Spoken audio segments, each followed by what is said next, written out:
Olá, olá. Boa noite a todos e todas, camaradas presentes. Estamos começando a nossa live. O tema fascismo e antifascismo na atualidade hoje. Vou me apresentar um pouquinho, rapidinho, depois eu vou dar a palavra para a nossa convidada. Tá? Meu nome é Gabriel, eu sou militante da UJC aqui do núcleo da ABC, sou assistente social. Opa, tá dando agora? Vocês estão conseguindo me ouvir direitinho, camaradas? Boa noite, alô?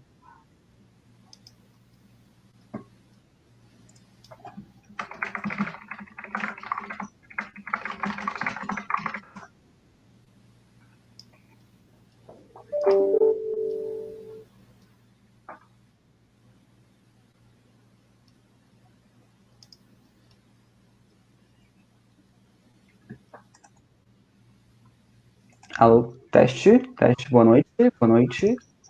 Boa noite, som. Boa noite.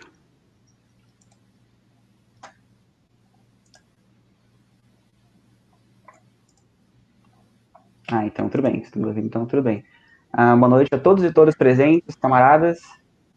Vamos começar nossa live em instantes. As comunidades estão presentes, tudo bonitinho. O tema da live é fascismo e antifascismo na atualidade. Eu vou me apresentar rapidinho, né? Sou Gabriel. Sou militante do núcleo do ABC, da UJC, da União da Juventude Comunista. Sou assistente social, pós-graduando em Direitos Humanos pela PUC. E é isso, professora Joana, por favor, se apresentar. Ok. Então, boa noite a todos. Obrigada, Gabriel, Carlos Wellington, pelo convite de estar aqui hoje debatendo este tema. O meu nome é Joana Coutinho, sou professora de Ciência Política na Universidade Federal do Maranhão. E aqui eu coordeno um grupo de estudos que se chama Grupo de Estudos Hegemonia e Lutas na América Latina. Já inicio? Não, perfeito. A professora vai ter 1 hora para acertar sobre o tema. Enquanto isso, por favor, podem fazer perguntas no chat, que eu vou estar anotando todas as perguntas bonitinho.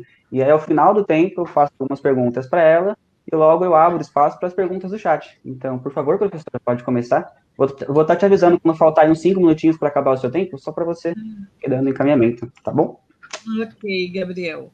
Bom, eu não me preparei para 1 hora de exposição, porque segui os protocolos, que em geral é 25 a 30 minutos, então encurtei o máximo que eu pude, né? Se eu soubesse que teria todo esse tempo, teria sido bem melhor. Bom, em todo caso, eu acho que vale a pena tentar discutir hoje, né, o que significa o fascismo, né? Então, você tem vários estudos e debates sobre este tema que nos suscitam algumas questões que eu acho extremamente importante para compreendermos melhor o momento em que estamos vivendo. Primeiro, se o movimento de extrema direita, que cresce globalmente, e em particular no Brasil, podem ser caracterizados como fascismo, né? Quer dizer, há aí toda uma polêmica que o fascismo estaria, digamos,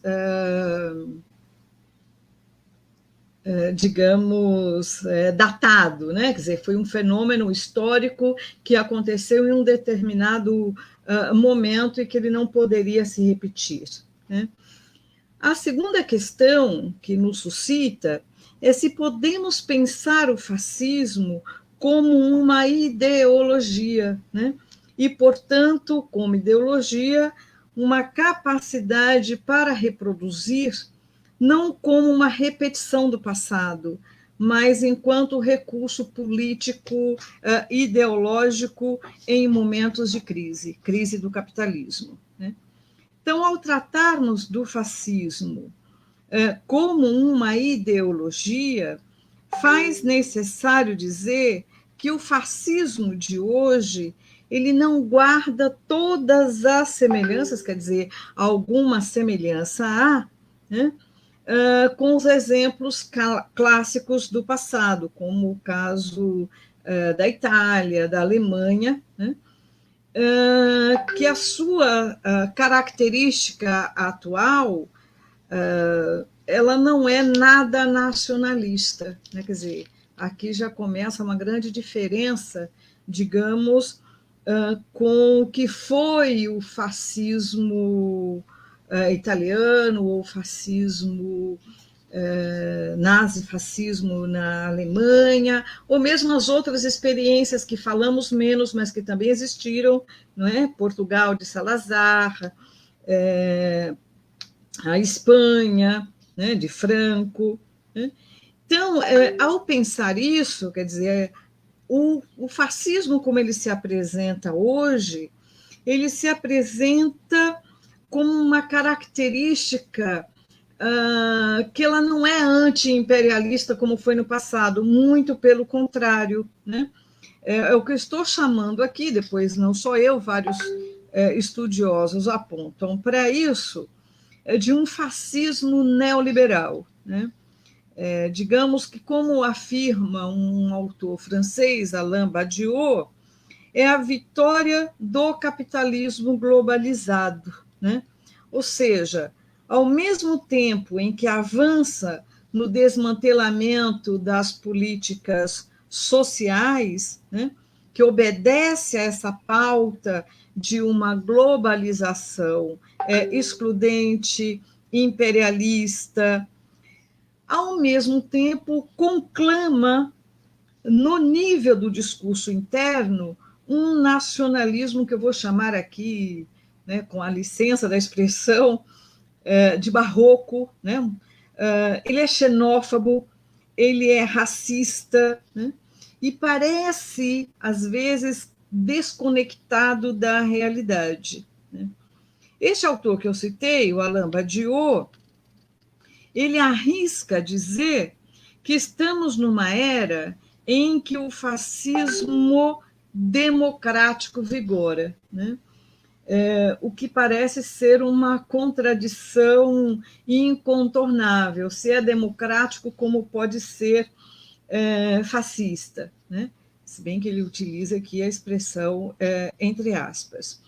Mas por que ele está dizendo que é um fascismo democrático? Porque ele não rompe com uma certa normalidade do jogo democrático, né?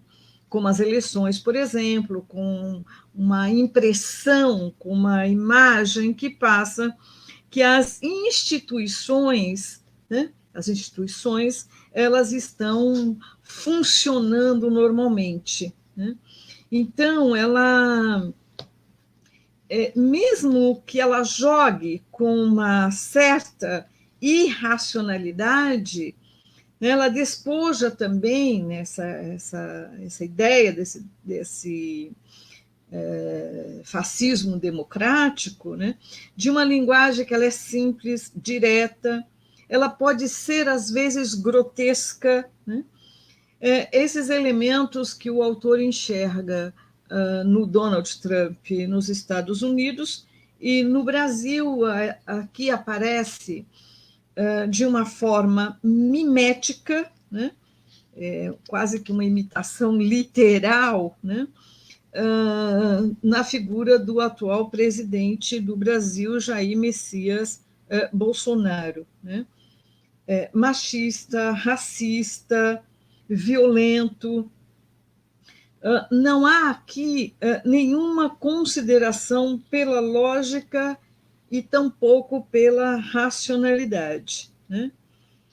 Mas aqui é interessante pensarmos alguns cuidados ao falarmos do fascismo. Né?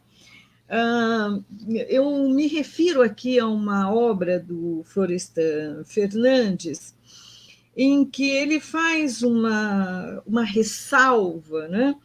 Que aqui na América Latina tendemos a confundir fascismo como uma simplificação do autoritarismo, né? O que foi muito comum, claro, pelas ditaduras na América Latina. Embora, na concepção do Florestan Fernandes, e do qual eu tenho acordo, né, as ditaduras latino-americanas, elas carregam os genes do fascismo, né? É muito interessante porque, veja, nós temos na América Latina genes, quer dizer, o fascismo, se ele não existe ou se ele não existiu de uma forma organizada, ele aparece aqui de uma forma difusa, né? Ora como uma força política organizada, ora não desta maneira, né?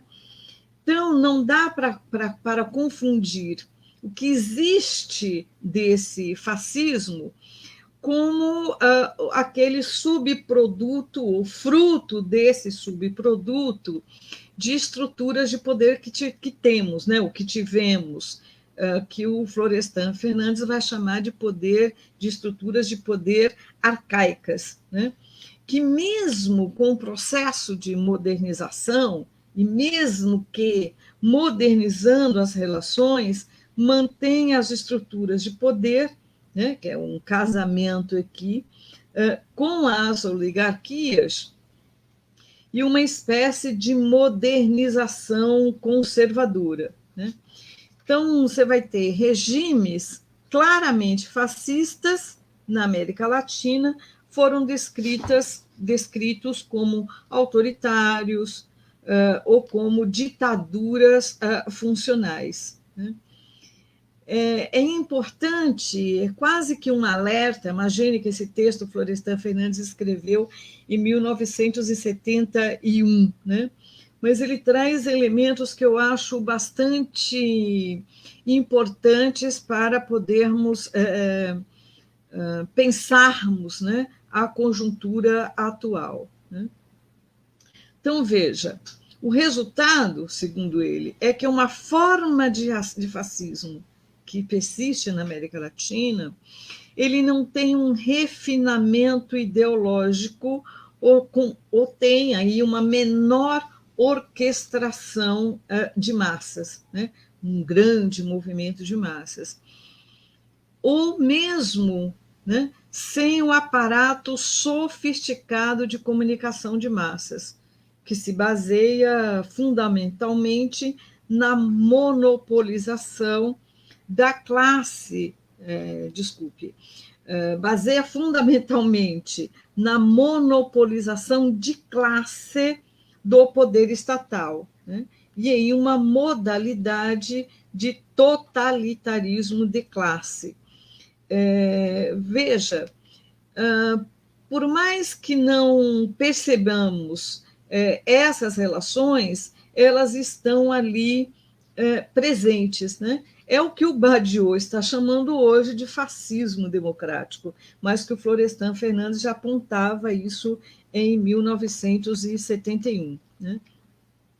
Então, aqui é uma grande contradição, e são elementos para a gente pensar, porque não dá para pensar o fascismo como uma anomalia na evolução do capitalismo. Ao contrário, né? É assimilado pelos regimes que o venceram e lhe sucederam, né? Um outro autor, um português, João Bernardo, num texto que eu acho interessantíssimo, em que ele pensa o fascismo no passado e traz elementos para pensarmos o fascismo hoje, o texto se chama Os Labirintos do Fascismo, né? E aqui é importante pensar, tanto no passado como no presente, como que o fascismo deve ser compreendido como um fenômeno novo do domínio de classe, né? Gramsci já apontava isso, né? E aí só faz sentido, se pensarmos isso, associado à luta de classes, né? O fascismo aqui aparece como um instrumento de guerra, como definiu também o José Carlos Mariátegui naquele texto As Origens do Fascismo, né? Bom, então qual é a base do fascismo? A base do fascismo o fascismo clássico, que é esse fascismo que o Gramsci está estudando, está vivendo, né, e conseguindo compreender este fenômeno, ele cresce no meio da pequena burguesia urbana, né, e também, claro, dos proprietários de terras. Então, essa pequena burguesia, que vê sua importância diminuída no campo da produção e com o desenvolvimento da grande indústria e do capitalismo financeiro, né? Ela se converte em pura classe política e se especializa no que o Gramsci vai chamar de cretinismo parlamentário. É esse cretinismo parlamentário que demonstra a decomposição dessa classe que se submeteu ao poder pela corrupção e que muda a forma de sua prestação de serviços e se volta antiparlamentar, né? O Gramsci utiliza uma expressão interessantíssima, porque nesse movimento o parlamento é corrompido, né? E corrompido o parlamento trata logo de corromper também as ruas, né? Então, como podemos compreender o fascismo como uma questão teórica e ideológica? Ora, e aqui eu vou utilizar uma expressão, quer dizer, vou trazer aqui algumas das reflexões de um autor francês que escreveu um livro exatamente, né, para mostrar as diferenças entre ditadura e fascismo, o Polantzas, né, que ele pontua em que uma formação social capitalista, onde a burguesia está dividida em frações de classes, o terreno da dominação política é ocupado não somente por uma classe ou fração, né? É por isso que ele vai utilizar o termo fascização, né? Que eu acho que podemos colocar daí as devidas proporções, não é? Pelo momento que estamos vivendo, a gente pode afirmar que estamos vivendo hoje um processo de fascização no Brasil, né? Agora, este processo de fascização, ele precisa ser compreendido num quadro onde as contradições internas elas são exacerbadas, né? São as contradições internas do bloco no poder, e esta manifesta-se tanto no plano político como no plano ideológico, né? Vejam, o início do processo de fascização corresponde, portanto, a uma radicalização dos partidos burgueses em direção à forma de Estado de exceção.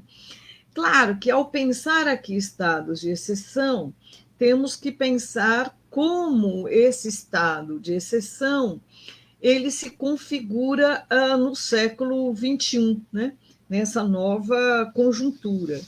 Quer dizer, hoje eu tive acesso, até pretendia dar uma lida antes aqui, mas não tive tempo, do livro em que o general Vilas Boas relata claramente ali o processo do golpe de 2016, né?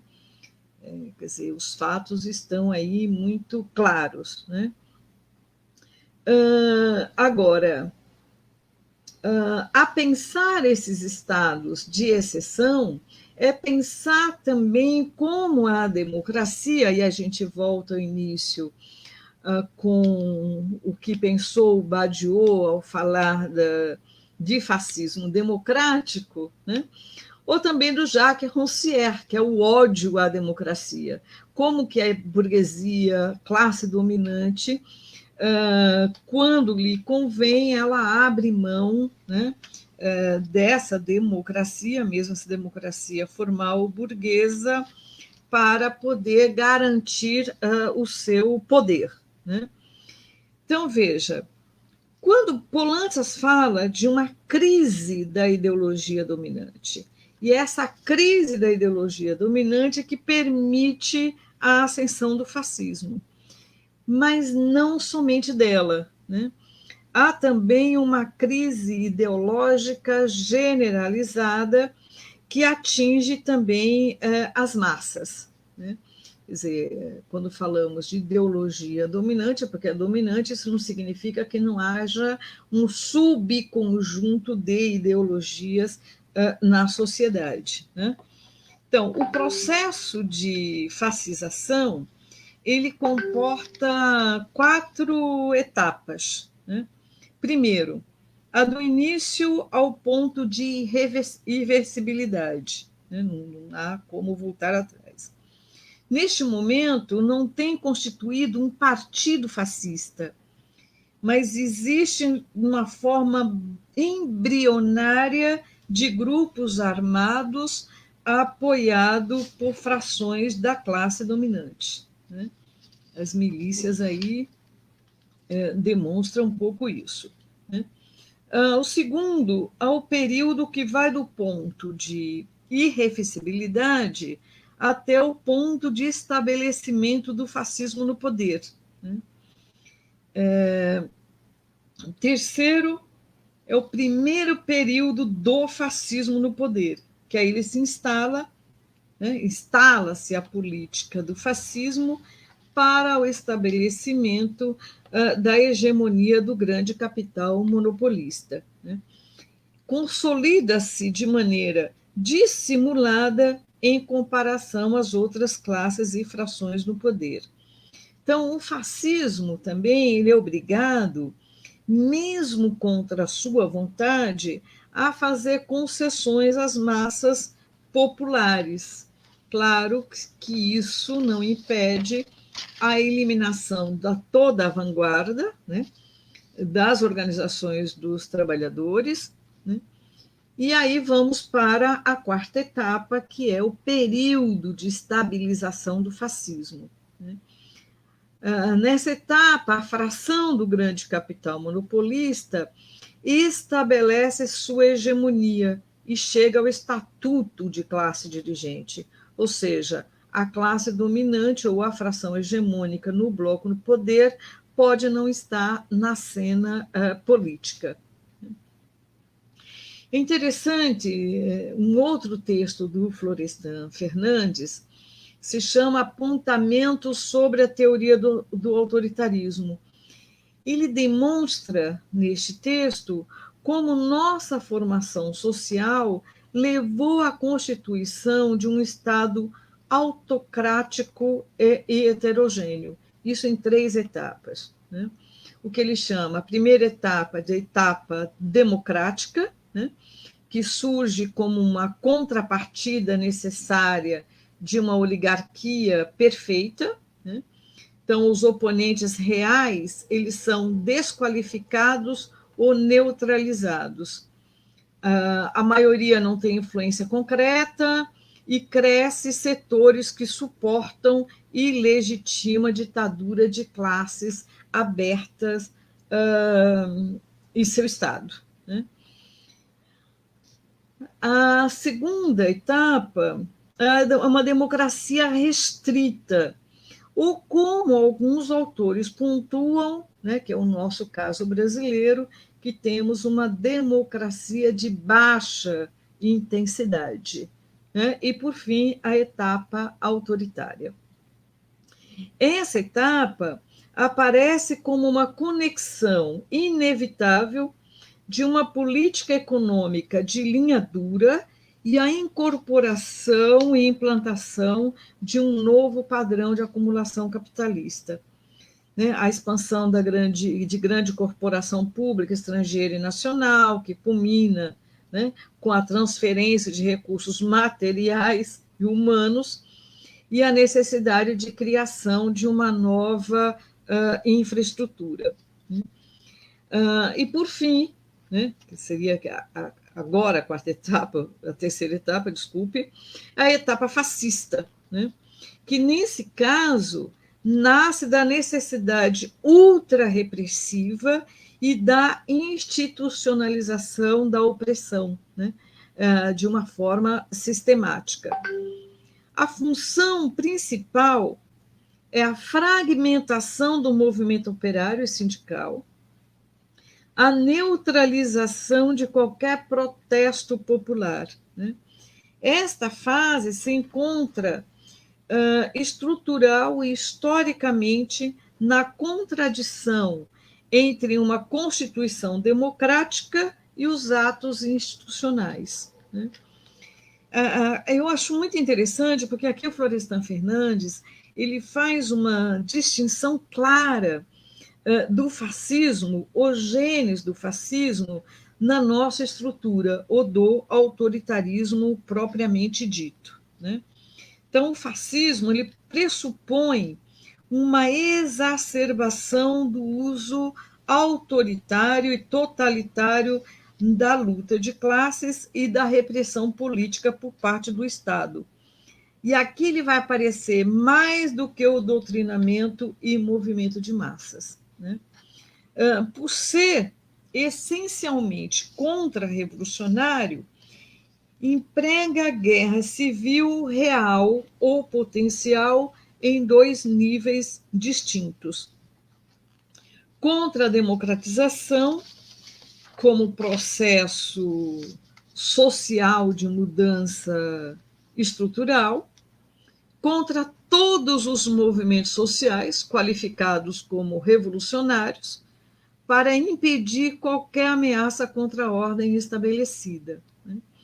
Então, a fascização se concretiza na medida em que o uso do espaço público se organiza e dirige segundo uma concepção totalitária do uso do poder, né?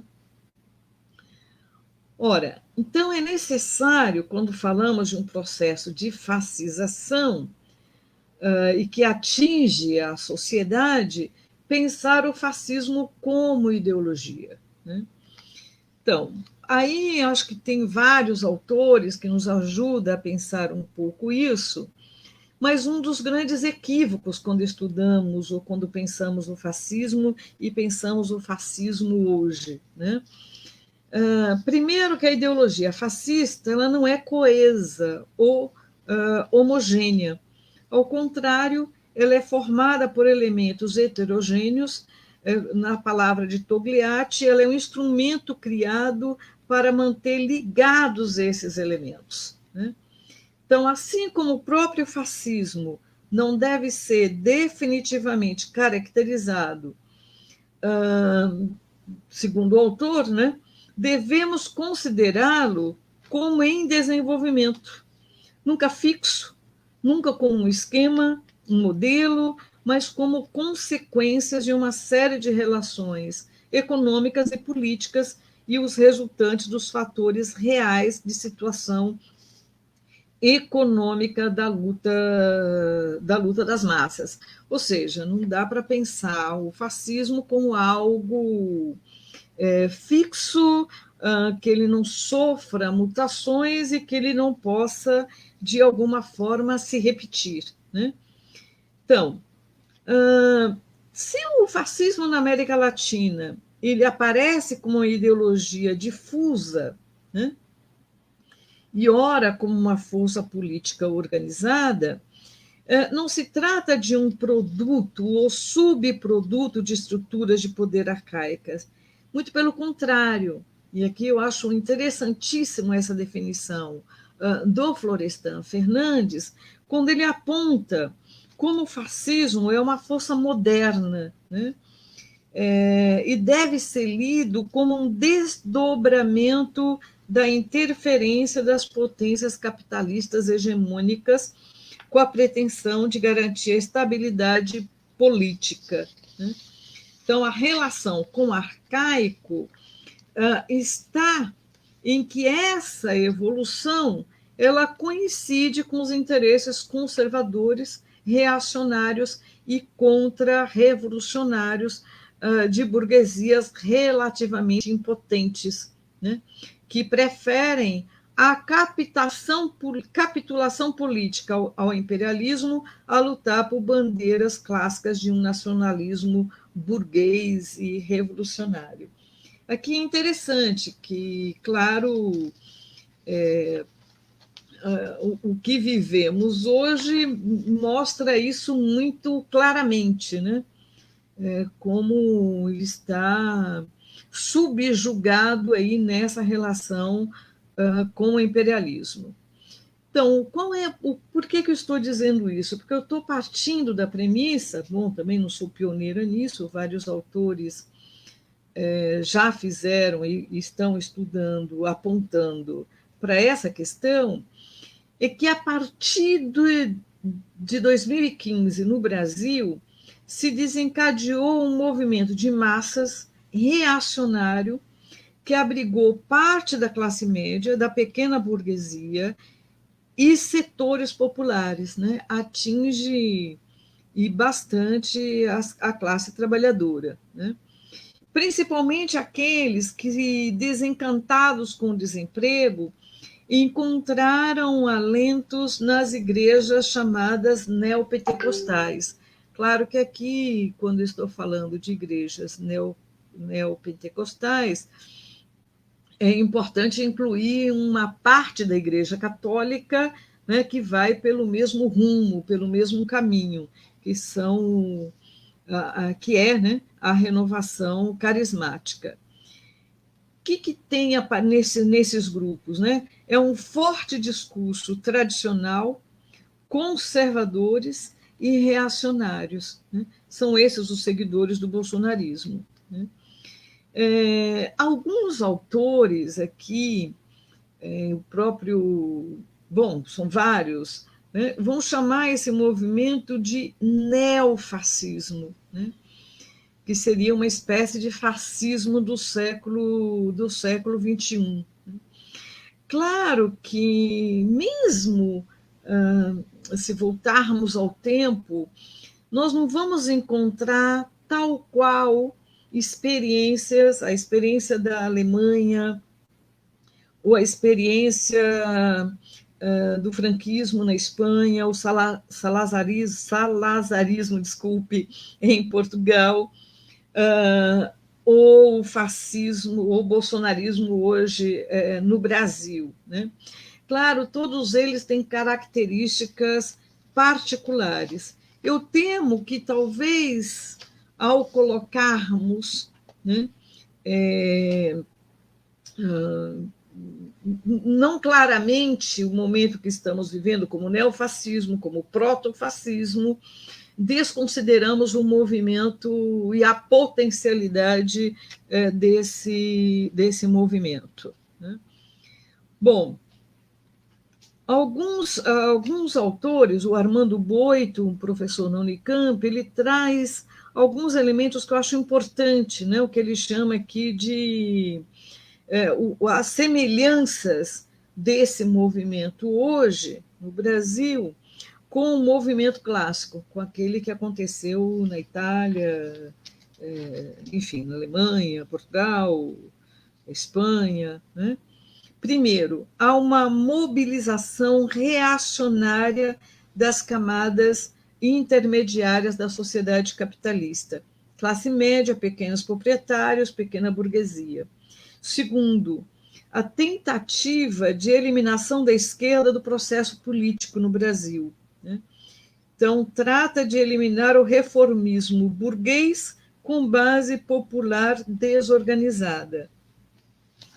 Quer dizer, não havia nenhum perigo comunista no Brasil para vermos esse movimento, né, tão forte e crescendo. Mas se ele não é real, ele é imaginário, ele é criado, né? Não é à toa em que vão atacar de maneira bastante violenta todo o processo de produção de um conhecimento científico, crítico, né?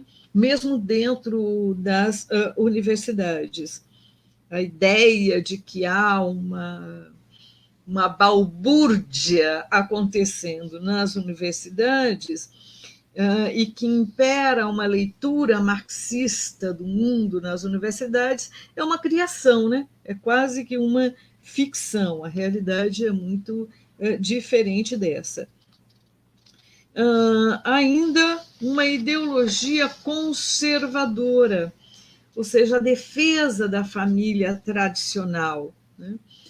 Mesmo que essa família tradicional ela esteja muito distante da realidade das famílias brasileiras, né? Da Constituição da família. Essa família que aparece na propaganda da margarina, nós nunca tivemos, né? O pai, a mãe, os 4 filhos, o cafezinho da manhã. Quer dizer, isso são construções, né? Que mexe, claro, com as subjetividades, né? As pessoas querem ter um mundo mais ou menos perfeito, né? Embora esteja muito longe disso. Um outro elemento é o homofobismo, a misoginia, né? Quer dizer, e o racismo.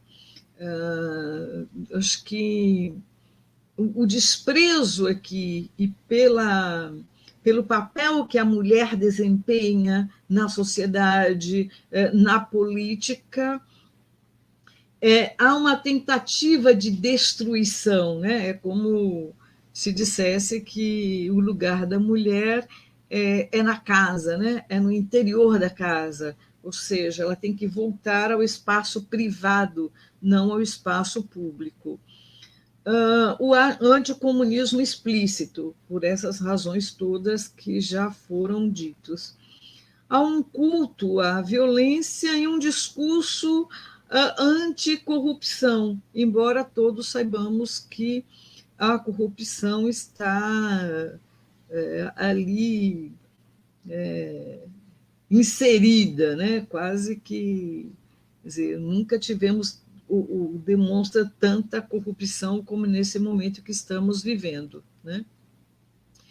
Há uma politização do racismo e do machismo e uma mobilização de base, né? Agora, como que se dá essa comunicação de base? Claro, aqui são as particularidades, também pelo momento que estamos vivendo. E que aqui foi extremamente modernizador, né?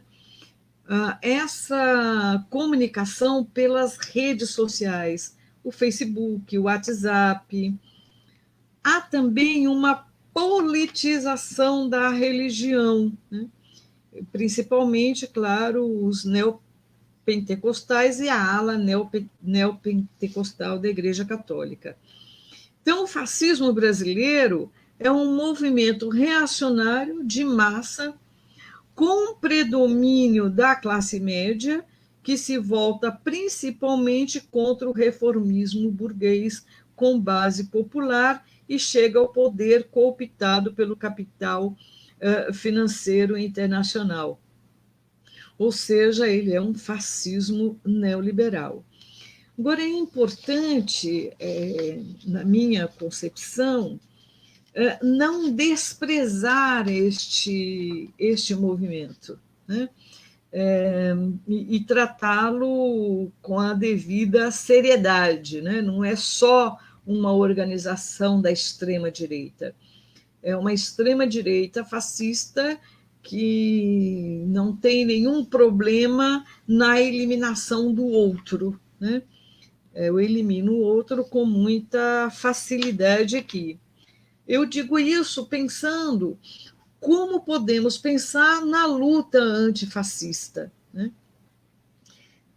E aqui não podemos pensar de uma maneira simplista que vamos acabar com o fascismo fazendo notas de repúdio, né? Aqui é preciso muita mobilização e um trabalho que chegue às massas populares que, claro, em algum momento vão se desencantar, mas a gente também não tem tempo a esperar que se desencantem espontaneamente, né? Para a organização dos trabalhadores. Tem uma frase nesse texto do João Bernardo que eu acho muito interessante, é não pensar os trabalhadores, né? Ou mesmo essa base que por hora dá sustentação a esse movimento, como os inimigos, né? Não são nossos inimigos.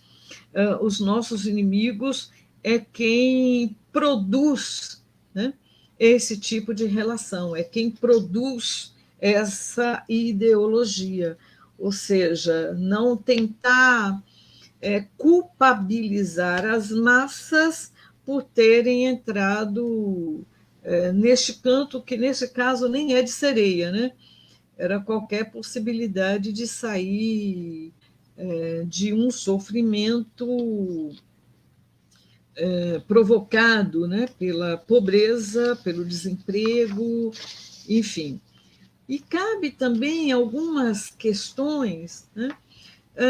Por que não tivemos resistência, ou não tivemos quase resistência no Brasil ao golpe de 2016, diferente do que aconteceu na Bolívia, diferente de outros países da América Latina, né?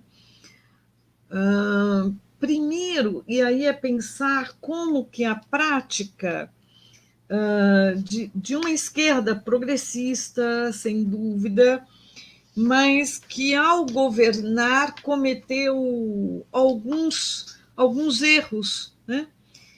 O primeiro deles era achar que você inclui pelo consumo sem nenhum trabalho de formação crítica, né?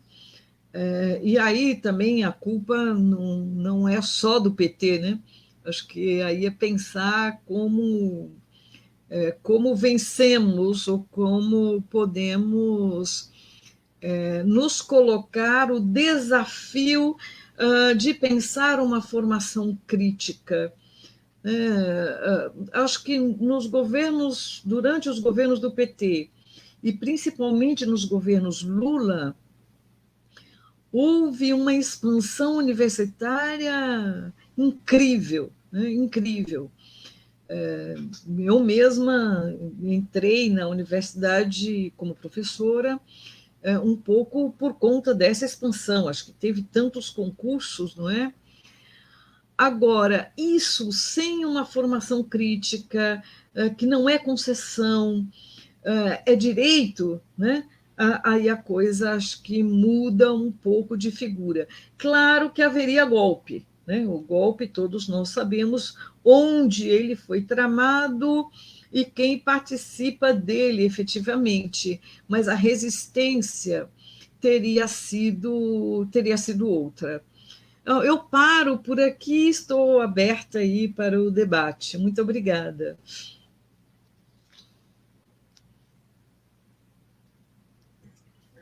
Muito obrigada, professora. Antes de dar início, né, as perguntas que estão no chat, os próprios comentários, eu separei algumas perguntas que eu acredito que vão complementar as ideias que você trouxe sobre fascismo, sobre antifascismo, sobre mobilização de massas, acho que vão até elucidar algumas questões muito interessantes. Eu queria trazer para esse debate um conceito que ele é muito utilizado dentro da área do serviço social, que é o conceito de questão social. E como ele vai ser exposto tanto pela Marilda Yamamoto e pelo Raul de Carvalho lá no livro Relações Sociais e Serviço Social no Brasil, que eles vão dizer que a questão social ela é a expressão da formação política e do desenvolvimento da classe trabalhadora. Então, ela não é anterior ao sistema capitalista, tal qual é o fascismo, por exemplo, como você bem expôs. Então, nós poderíamos considerar o fascismo enquanto um fenômeno social, ele é uma consequência da sociedade, do sistema capitalista?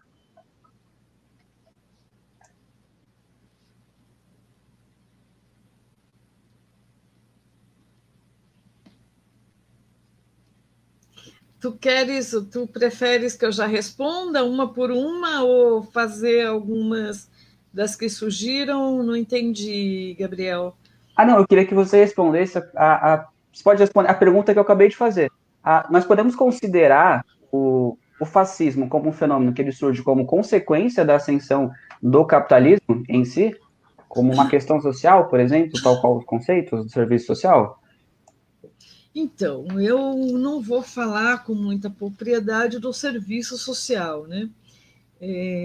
Mas eu li algumas coisas sobre questão social que a mim me parece bastante interessante, até de um autor francês, acho que é o Castel, não o Manuel Castells, o espanhol, que ele vai tratar da questão social como uma questão, quando ele fala de exclusão social, inclusão social e tal, né? A questão social no capitalismo é classe, é luta de classes, né? Claro que em alguns momentos, pelo menos essa é a minha concepção, a luta ela fica acirrada, né? Você tem aí a chamada correlação de forças, e o capitalismo ele é obrigado, as classes dominantes, a abrirem mão de alguma coisa, né? Você vai ver isso aí, o período, por exemplo, em que é, vivemos, digamos, e nós aqui nem sonhamos o que seja isso, o chamado estado de bem-estar social, né? Em que aparentemente algumas das questões, até para a própria reprodução do capitalismo, se fazia necessário, né? Para a reprodução dos trabalhadores. O Allambi vai dizer que isso foi um dos grandes problemas para a classe trabalhadora, porque ela achou em algum momento em que o estado de bem-estar social divergia, digamos, pouco do socialismo, né? Ora, o problema é que esse estado de bem-estar social ele vai durar pouquíssimo tempo, né? Em termos históricos, 30 anos não é nada, né? Para a gente sim, mas em termos históricos, 30 anos não é nada.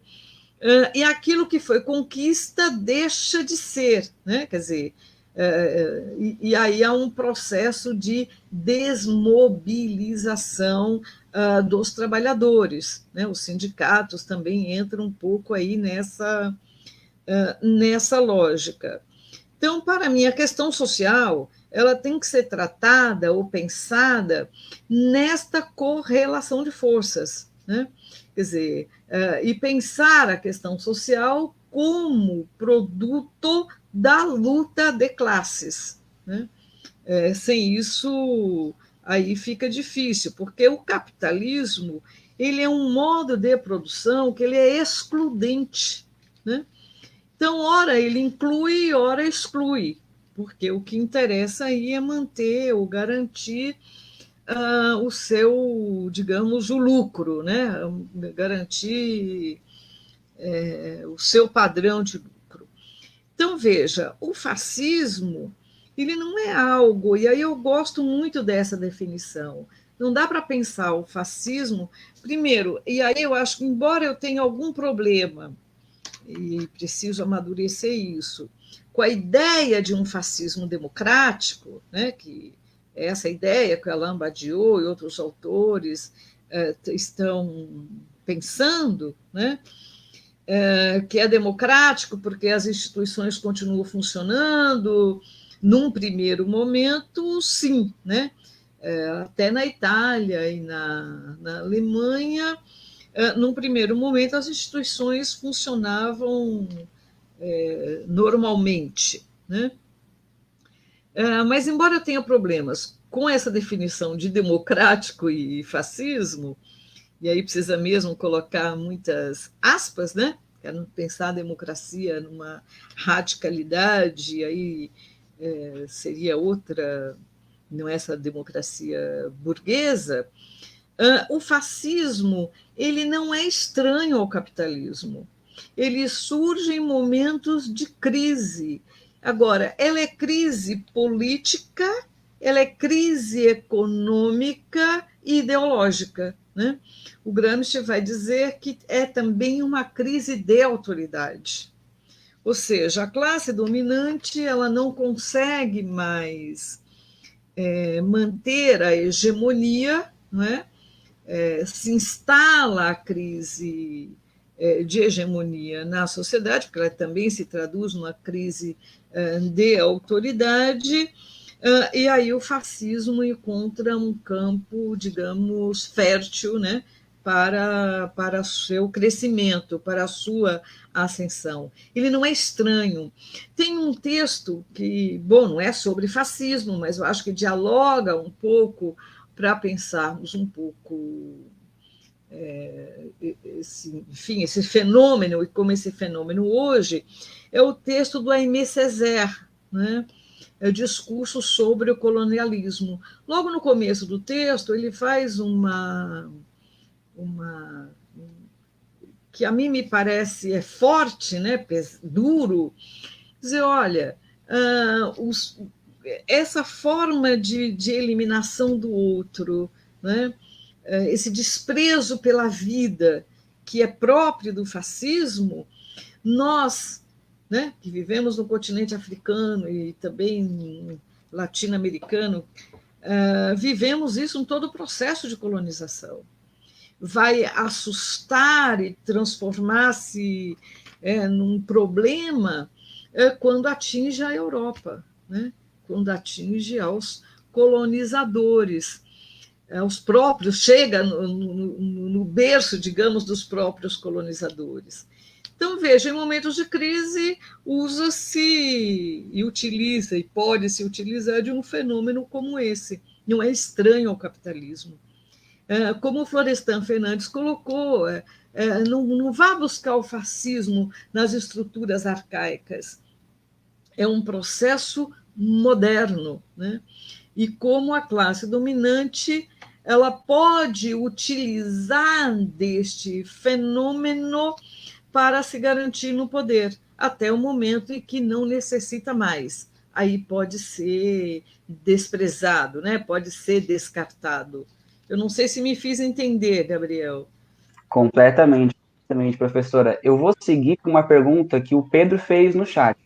O Pedro perguntou, professora, como você vê as diferenças entre o neofascismo nos países imperialistas e nos países dependentes? Outra coisa, quando você disse que o fascismo é uma ideologia, você disse no sentido mais estrito de um conjunto de ideias mobilizadas para travar a luta de classes, ou no sentido mais amplo, que inclui esse, mas também se refere ao regime de Estado, às formas que se organizam as relações sociais, as mudanças no âmbito da cultura e outros fatores superestruturais? Uau! Pergunta, pergunta um pouquinho capciosa, né? Pois é, Pedro. Não, uma ótima pergunta. Não sei se eu consigo responder aí com o tempo que temos aqui, né? Então, vamos por parte, né? Países imperialistas, ou como neofascismo, ou o que eu estou chamando de fascismo, né? Nos países capitalistas avançados, imperialistas, e nos países dependentes. Aí é a relação de dependência mesmo, né? Se olharmos o que acontece hoje nos Estados Unidos, vamos ficar com os Estados Unidos, e no Brasil, aqui me parece quase que uma réplica, né? Os discursos do Trump, os discursos do Bolsonaro.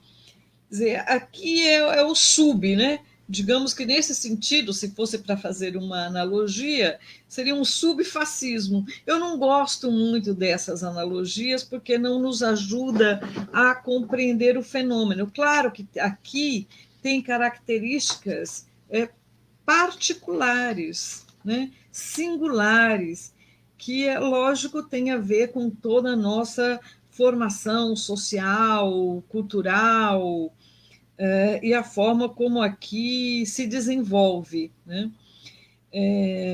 Acho que hoje tem uma diferença grande, é que parece que o mundo ficou menor, né? O mundo encurtou, quer dizer, hoje a comunicação ela se dá em tempo real, né? E isso, claro que vai ter uma influência no comportamento. Quando vemos algumas manifestações, né, desse movimento da extrema-direita reacionário, com bandeira dos Estados Unidos, né, quer dizer, diz muito, né, de como aqui nos comportamos, né? Você me fez lembrar de uma frase do Eduardo Galeano. Eduardo Galeano foi um autor que marcou muito a minha fase de adolescência, né? Com o livro As Veias Abertas da América Latina. Bom, a adolescência já sabe que isso faz muitíssimo tempo.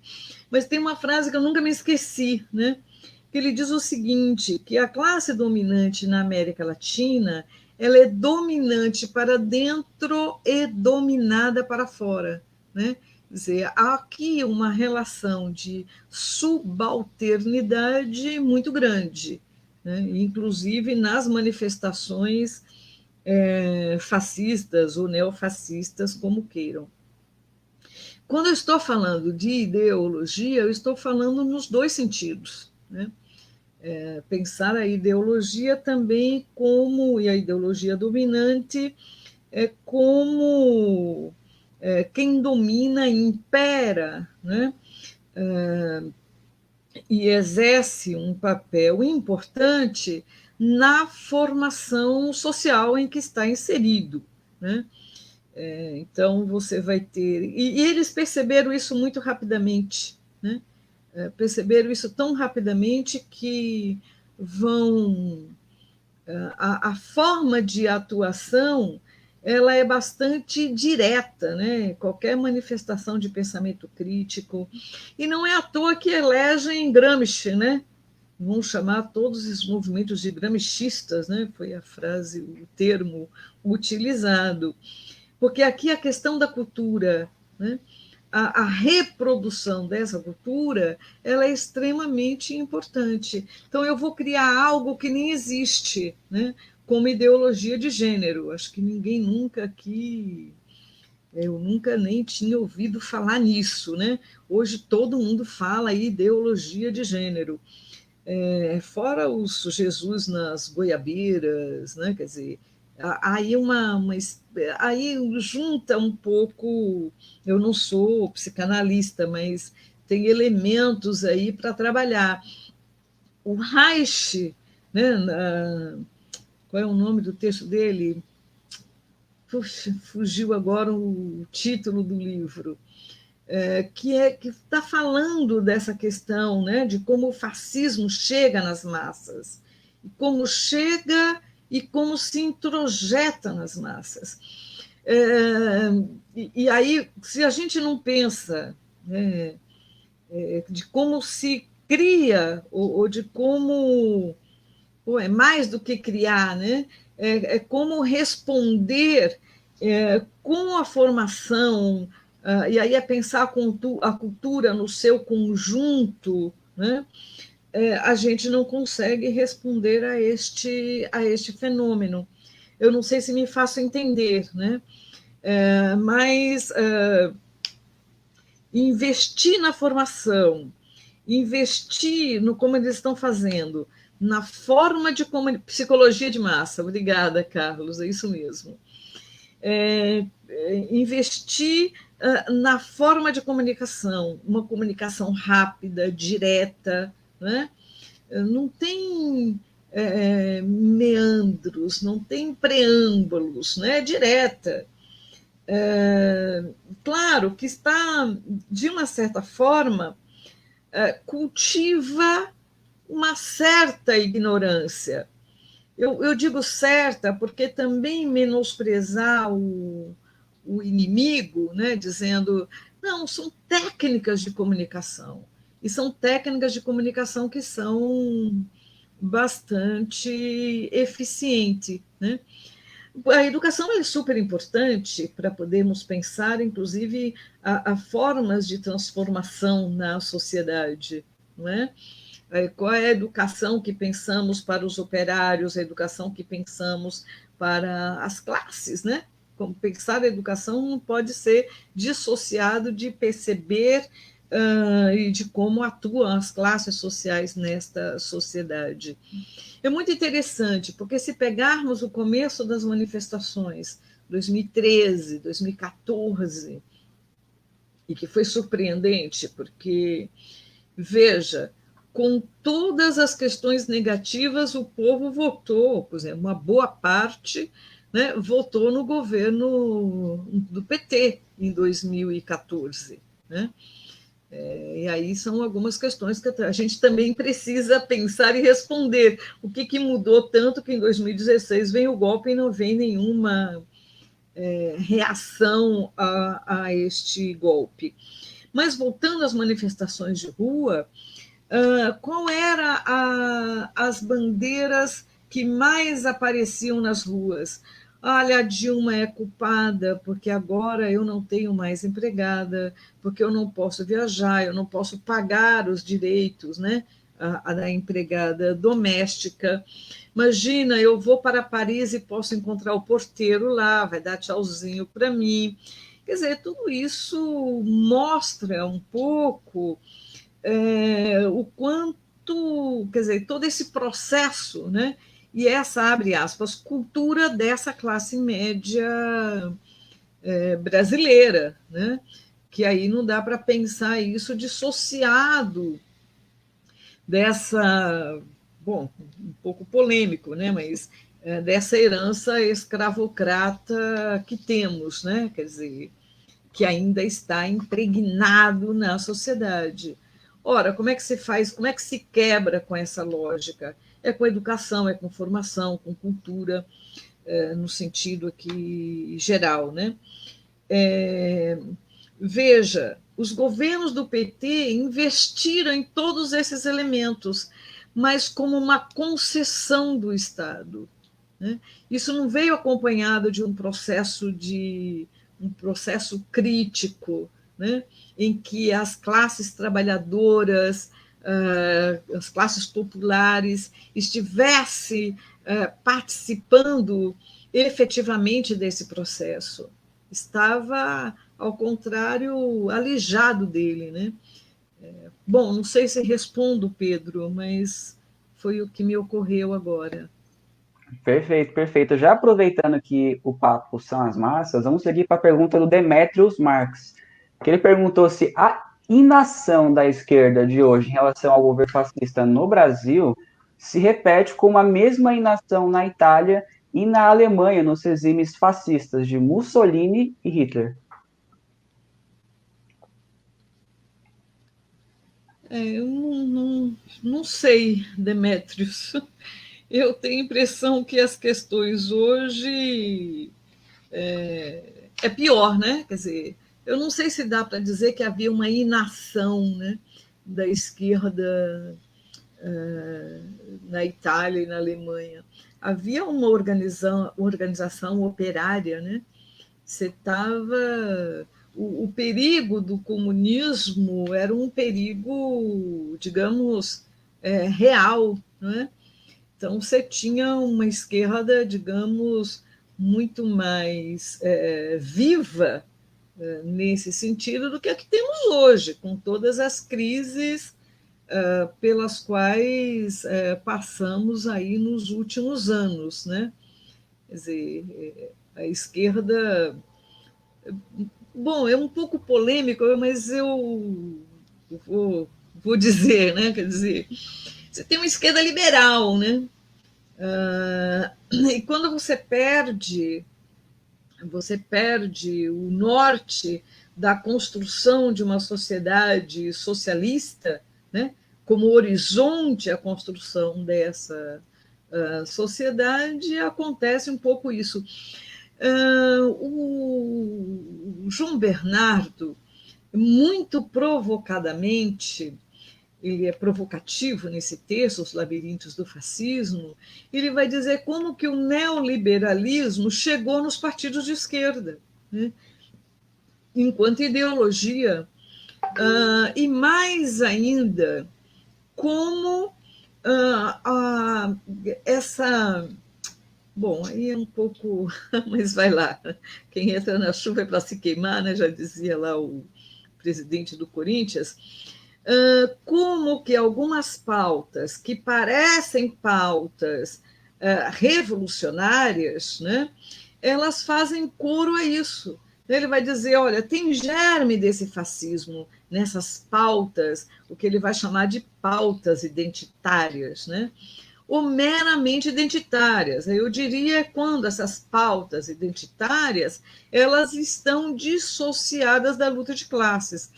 Porque num país como o nosso, negar que o racismo ele é um câncer que deve e precisa ser exterminado e que o racismo adentra as classes populares também, quer dizer, não dá para negar, não é?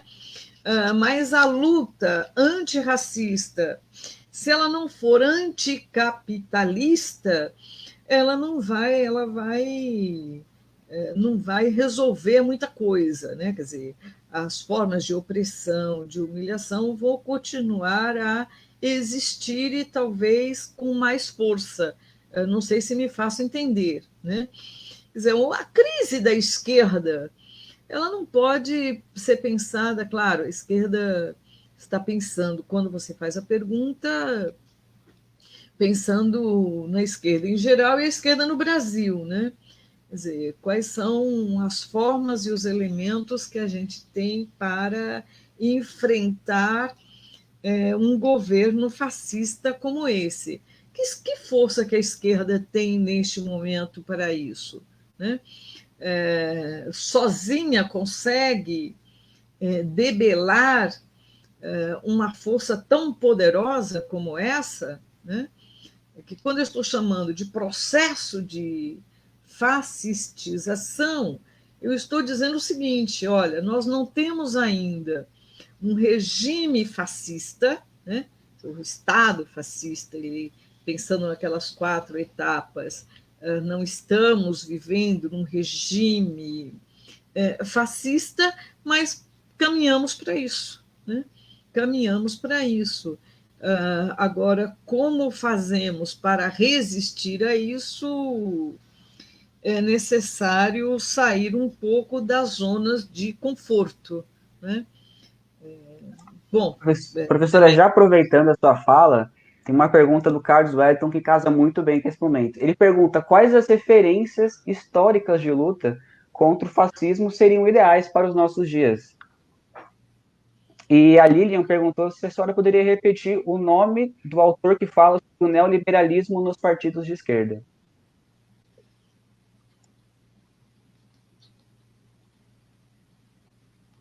são as referências históricas para o enfrentamento do Para o fascismo. enfrentamento, isso.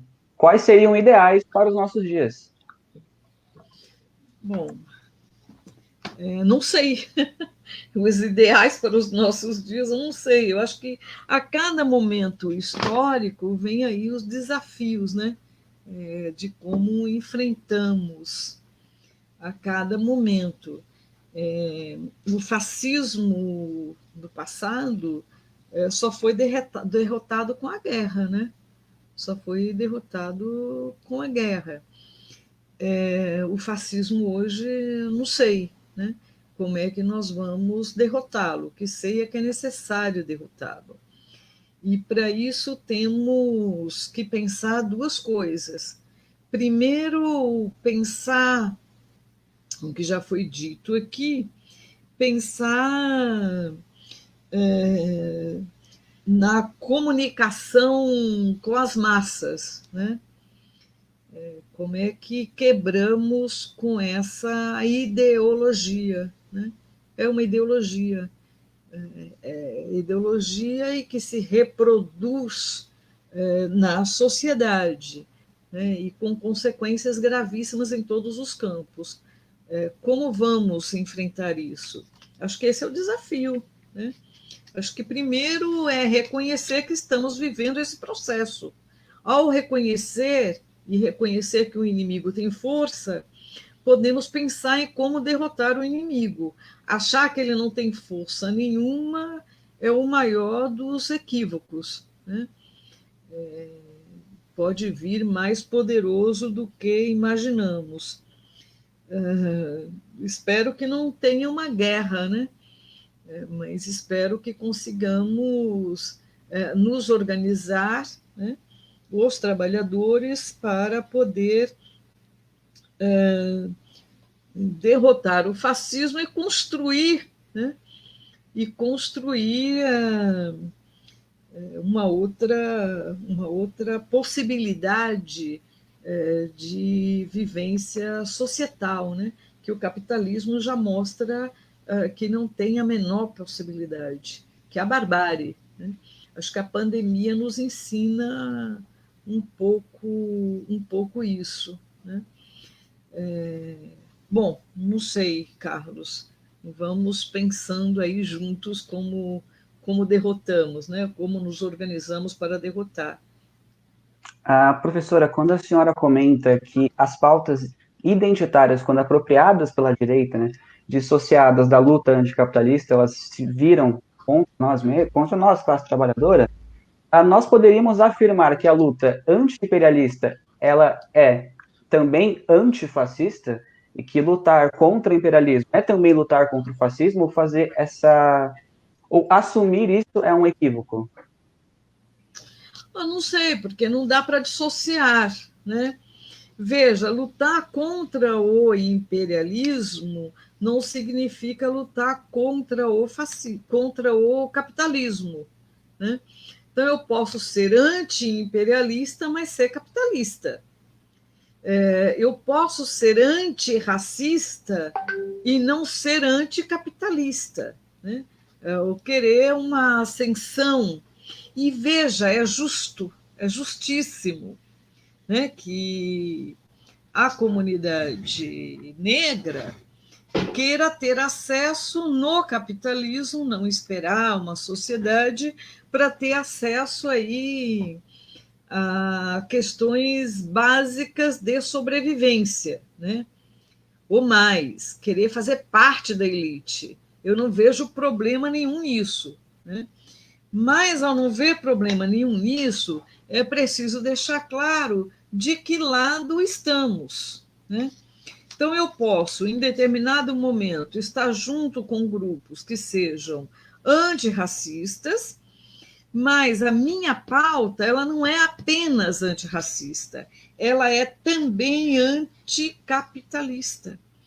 Porque não basta, quer dizer, quem vive o preconceito racial sabe, sente na pele, né, quer dizer, na carne, o quanto isso é doloroso.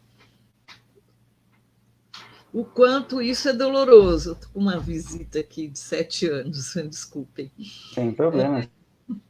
O quanto isso é doloroso.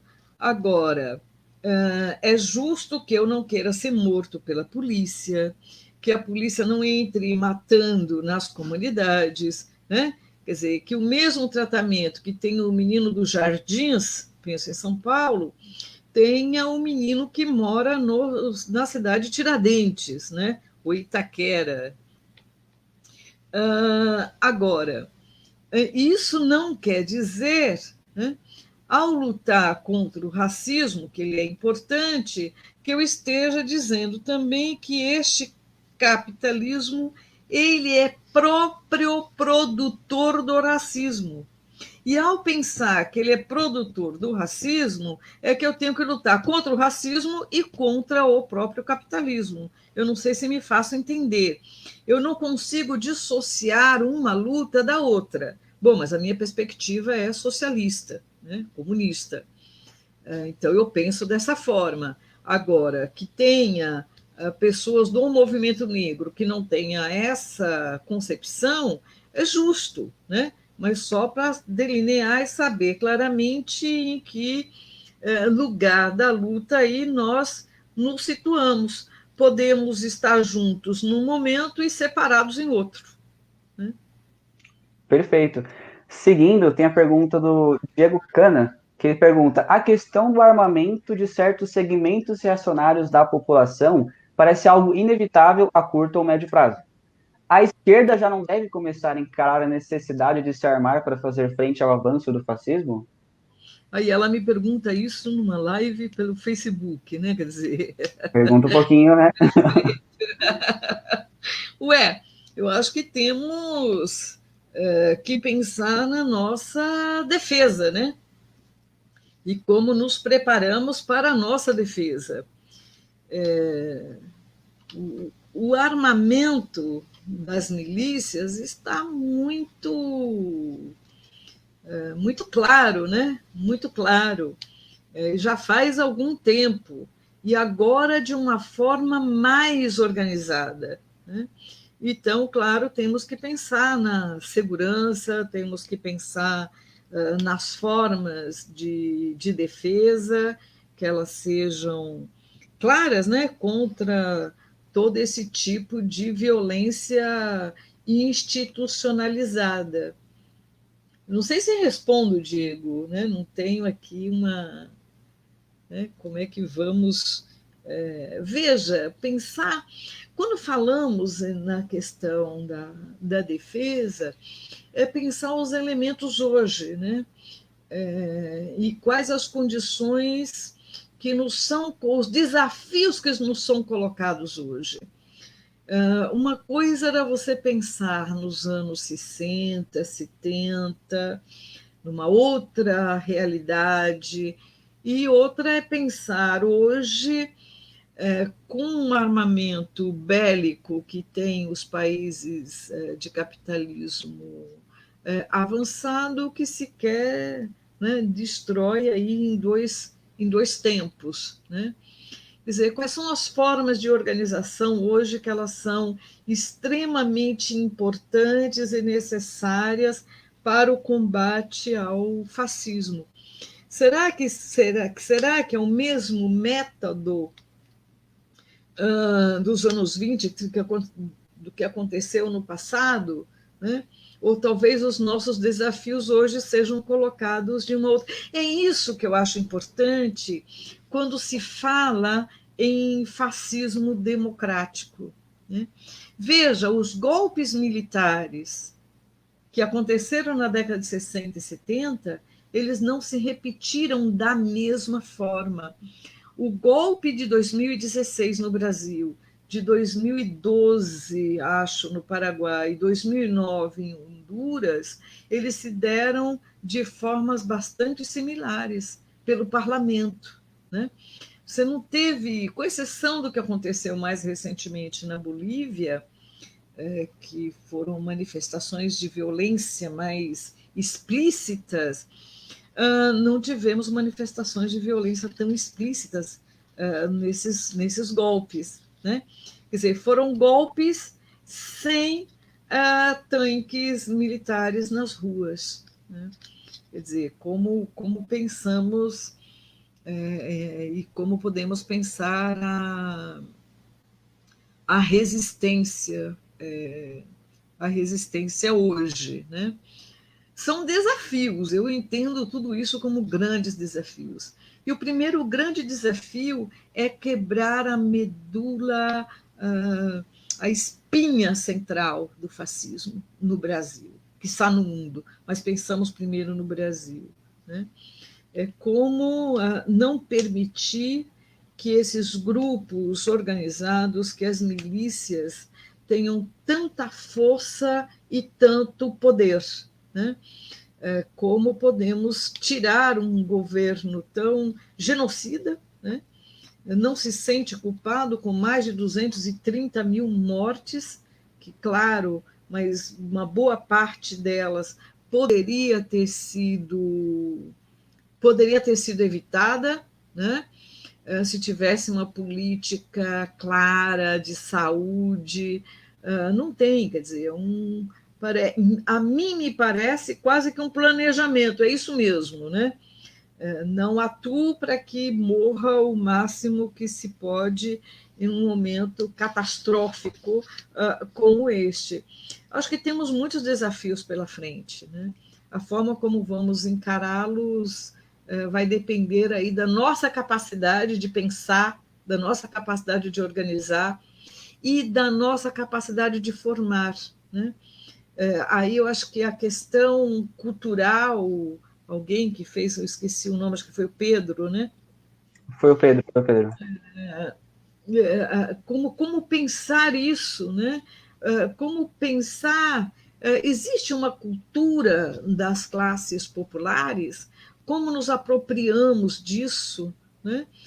E como podemos pensar nesta realidade. Eu acho que é imperativo começarmos imediatamente isso, né? Isso é o papel da esquerda. Né? Agora, sozinhos nós não vamos conseguir derrotar o fascismo. Essa é a impressão que eu tenho neste momento. Imagina que estamos mais preocupados com uma discussão que surge no interior de um programa que exerce um papel. Bom, eu não vejo, né? Mas nem sei direito o que passa por ali, né? Mas que estão sendo pautados por isso e não pensar a questão do desemprego, né? A questão da violência que cresce, milhares e milhares de pessoas nas ruas porque perderam suas casas, sem sem o auxílio emergencial, são mais de centenas de pessoas, não é? Vivendo nas ruas. Nós voltamos a estar no mapa da fome, né? Que tínhamos saído e voltamos ao mapa da fome. Quer dizer, isso é terrivelmente assustador. Né? Agora precisamos ter respostas concretas a isso, né? Ter respostas concretas para os trabalhadores, né? Que perdem seus empregos, perdem suas famílias por conta disso, enfim. E aí somos pautados por alguma questão no Big Brother, né? Big Brother. Big Brother. Pois é. Professora, mais uma pergunta. A senhora fez uma fala muito interessante, falando para a gente, no geral, não culpabilizar as massas pelo fascismo, muito pelo contrário, culpar aqueles que propulsionam a ideologia fascista. Que esse discurso, né, de culpabilização das massas, ele vem geralmente atrelado a um discurso elitista, a um discurso que afasta a classe trabalhadora das pautas e dos debates políticos. Então, a senhora tem alguma consideração a fazer quanto à formação política da classe trabalhadora nesse sentido, de modo a reverter esse quadro? Porque também podemos entender isso como um reflexo da inclusão da classe trabalhadora através do consumo sem o trabalho, de base política, ou de formação política. Se a senhora puder discorrer sobre o assunto? Poxa, se eu tivesse essa fórmula, cara, não estaria na situação em que estamos, né? Mas vamos pensar um pouco. Olha, eu sou fruto pela minha história de vida. Então, eu fui formada pelas comunidades eclesiais de base, né? Eu passei a minha adolescência e juventude em grupos de comunidades, né? Participando de pastoral, de formação da juventude e tudo mais. Quer dizer, e aí eram reuniões em bairros, tinha toda uma lógica de pensar a realidade se inserindo nela, né? No meu caso, eu era a minha própria realidade, né? Quer dizer, eu morava num bairro periférico de São Paulo e aí participar daquele grupo era um momento ímpar, né? Agora veja, por que eu estou dizendo isso? Porque era nesses grupos, e não precisa ser os mesmos canais, não é repetição do passado, se cria outros, é que eu consegui ler o Eduardo Galeano, o Léo Huberman, né? Quer dizer, alguns autores que ajudaram na minha adolescência a despertar aí para a compreensão da realidade, né? Quer dizer, esse trabalho de base que depois a igreja, naquele momento, com a teologia da libertação, o PT fez durante um bom período com os núcleos, chamados núcleos de base, né? Você tem aí os sindicatos, né? Com as formações, tanto profissional quanto formação política, né? para despertar ali a consciência, né? Então, tudo isso se perdeu, né? Quer dizer, você vai tendo aí uma, como se diz, é que teve uma pergunta que eu me perdi um pouco, mas é quase que um abandono. Claro que isso tem que ser entendido no contexto. Acho que com a queda do muro de Berlim, quer dizer, vai perdendo, é quase que a perspectiva, né, de que da construção do socialismo vai ficando mais distante, né? É trazer essa perspectiva para dentro, né?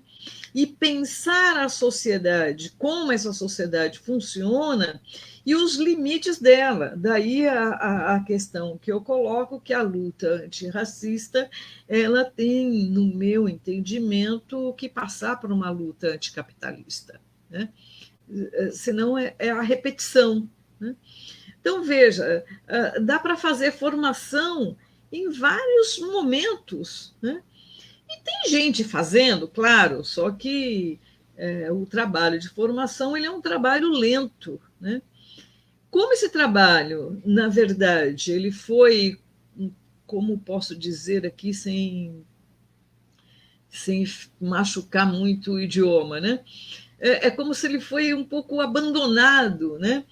Deixado para trás, porque você tinha algumas benesses, não é? E achava que essas benesses, digamos, eram o suficiente, né? O que a realidade, a história nos mostra é que não é, né? Não foram e não são, né? Quer dizer, é impossível você encontrar ou alcançar isso numa sociedade como a nossa. No caso do Brasil, mais ainda, né? Então, como é que se faz formação? Fazendo formação, tendo erros, acertos, aprendendo com eles, né? Seguindo adiante, não desistindo nos primeiros problemas, digamos, né? Enfim, não tenho aqui nenhuma receita de como deve ser feito, porque não existe, não é fórmula, né? Olha, faça, cumpra essa fórmula aqui que vai dar certo. Não, é na relação cotidiana, na relação de pensar o mundo e pensar quais as condições que temos para a transformação desse mundo em que vivemos, né? Achar que é tudo inexorável, que não tem perspectivas de mudança, aí é claro, o discurso religioso dá lugar, né? Até porque o discurso religioso dá esse alento, né? Não tenho agora, vou ter depois. Bom, agora até que não, né? Que é como é que eles chamam? A teologia da prosperidade, né? Eu vou fazer, eu vou ter o reconhecimento, essa coisa toda. Quem fica rico? Os pastores, né? Agora, para esse povo, tem o alento de participar, de ser acolhido, não é pouca coisa. Quem acha que isso é pouca coisa, aí a gente peca, né? Bom, enfim, não tenho fórmulas, mas é isso. Alguém perguntou para mim o nome do livro, né? Então, agora Eu, que está no finalzinho, eu ia encaminhar para as perguntas das referências, porque tiveram duas perguntas. A Lilian perguntou até duas vezes e me cobrou de perguntar de novo, então, falando para dela primeiro, qual que foi a referência do autor que você falou que diz sobre o neoliberalismo nos partidos da esquerda? A sim, sim, primeira sim. pergunta. Então, Lília, esse autor que, se o Gabriel pegar teu e-mail, posso mandar para ele, ele passa o e-mail para mim, eu tenho em PDF, posso disponibilizar. Se chama Os Labirintos do Fascismo. O autor é João Bernardo. Esse texto acho que foi escrito em 2014 e teve uma revisão em 2018 ou 2019. Então, é bem interessante. Claro, tem questões ali que a pensar, mas o livro como um todo é bem interessante. E a primeira referência que foi pedido lá atrás, que foi achando pro finalzinho, foi o Pedro que também pediu qual que é o livro de Florestan Fernandes que ele vai fazer uma análise comparativa entre o fascismo clássico e a ditadura militar brasileira. E, na verdade, ele não está fazendo uma comparação. É um texto, Pedro, que ele, na verdade, é uma conferência que ele participou nos Estados Unidos, se chama Notas sobre o Fascismo na América Latina. Ele foi publicado pela Expressão Popular num outro, junto com um outro texto, que ficou um título, se não foi isso, muito próximo a isso, se chama O Poder na América Latina. É fácil de encontrar. Se você coloca lá Florestan Fernandes, nota sobre fascismo, você encontra disponível também na internet. É um texto que vale a pena, muito a pena ser lido. E o outro texto dele, que ele vai fazendo uma referência, uma discussão sobre autoritarismo e fascismo, chama-se Apontamentos sobre o Autoritarismo.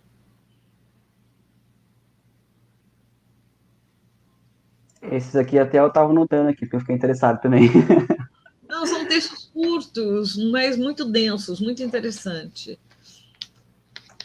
Então, não havendo mais perguntas, né, então já vamos encaminhando para o finalzinho da nossa apresentação, nosso debate aqui. Professora, a senhora tem alguma consideração que quiser fazer, por favor, sinta-se à vontade. Poder e contrapoder na América Latina, isso mesmo. Bom, primeiro agradecer o convite, fiquei muito feliz de estar aqui debatendo com vocês, as perguntas muito interessantes, muito ricas, claro que eu não consegui responder a todas as questões, são elementos importantes aí para esse estudo que eu estou fazendo. Bom, me coloco aí à disposição e muito obrigada mesmo pela atenção de vocês. Bom, é isso então, camaradas. Boa noite a todos, todos e todas. Então, nossa live de hoje fica por aqui. Valeu!